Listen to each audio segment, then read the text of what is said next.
For the US Congress elections of 2010, there was a turnout of 21% of people aged from 18 to 24 years old. Additionally, for the same type of election in Great Britain in the same year, there was a turnout of 44%. This shows that young people, for some reason, are not voting. According to The Economist, this is because they're not feeling represented by the political campaigns and the political influences that are currently on our daily lives. Hence, they're not feeling represented in democracy. Hi, my name is Mateo, and I will try here to prove you why reading The Catcher in the Rye is good for young people. The Catcher in the Rye is a book written by J.D. Salinger in the 1950s and shows what happened when Holden Caulfield, the main character, was kicked out of school. This book shows basically his philosophy, and this is the main ground where I'm going to focus right now. So, what I shall endeavor to show right here and right now is that the philosophy depicted and explained by J.D. Salinger through Holden's character is underlying for the coming generations, for young people specifically. How am I going to do this? Well, basically, I'm going to talk firstly about Holden's hatred and shunning of votiness, which is his milestone of his philosophy. Secondly, I will talk about defiance of authority and protest, which are kind of the same thing according to an Icelandic author. And thirdly, and finally, I will talk about the relation between the hatred and shunning of phoniness and the defiance to authority, and why this is good for young people. So, now we can get started with first key point, which is the shunning and hatred of phoniness. Well, the thing here is that Holden normally and along the book constantly talks about how everybody is phony. He says that everybody is this way because they want to maintain social order.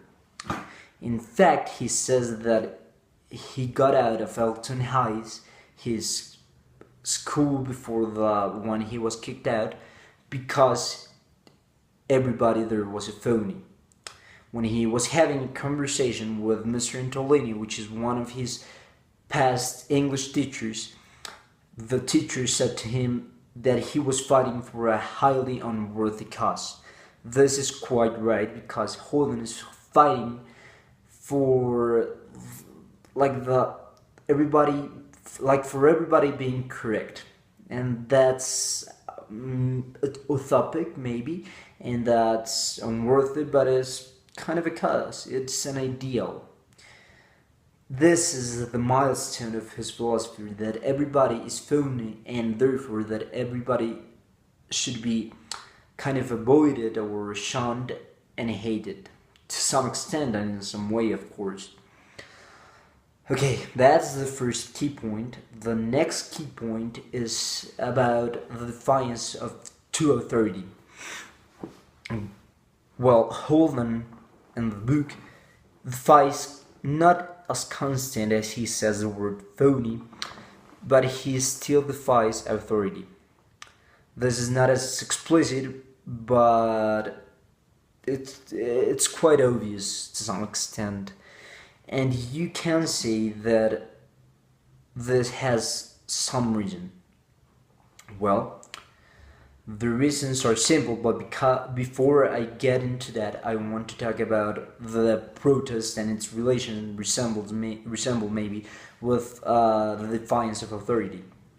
So I'm going to quote an essay he wrote, but written by Olafsson, which is an Icelandic, which is called, and I quote, "Defiance, a comment on the logic of protest." He basically defines protest as a form of social disobedience serving as constant reminder of the temporality, fragility, and relativity of political structures, no matter how democratic or liberal their original design. Afterwards, he states this. He says that normally people exclude the option of protest in democracy because they think it is not abided by laws or is not abided by social or moral norms or is just unlegitimate.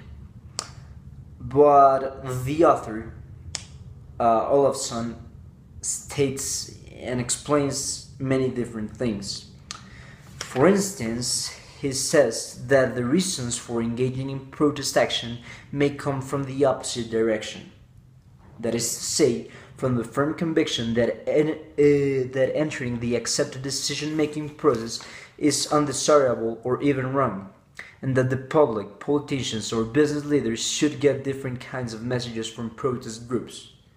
Nonetheless, he says this way in which they have to enter the decision-making process is not through violence. He says the motivation behind protest, however, must be connected to influence. If protest action evokes hostility and rejection, what is its influence, or more generally, success? Finally, he concludes that about legitimacy, that the assumption that legitimate contribution has to follow already make the sign for addressing issues, debating, arguing, and reaching conclusions, poses an authoritarian restraint on political participation without a moral or political reason for doing so. He finally concludes that a related reason for dismissing or condemning protest action has to do with the conformity to moral and social norms in general, which was what I was before saying, rather than the adherence to the particular rules and structures that have to come to be accepted as framework for political participation. Finally, after 10-20 pages of essay, he concludes that on account of this, what I have just quoted, protests are underlying for democratic participation because they're a way in which this alienated sectors of society may have a way into the decision-making process. Well, finally into the third key point, and this is the relation between phoniness, the main ideology of Holden, and the defiance to authority. And it's pretty simple. Well, the reason why phoniness and protest are highly related is because everybody is phony to some extent.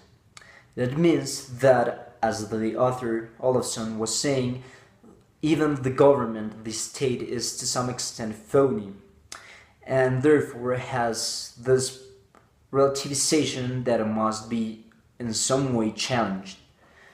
The way to challenge this phoniness is through protest, because sometimes these authoritarian governments that do not allow protest want to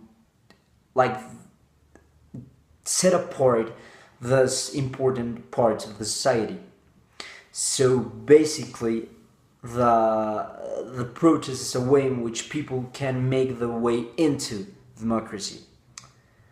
On the whole, it may be said that, according to the arguments that I've just explained, the Holden's philosophy, which is based again on the hatred and shunning of phoniness, is fundamental for young people because, as I explained before, the main problem that young people have now is their democratic and political participation, that they do not have much of it.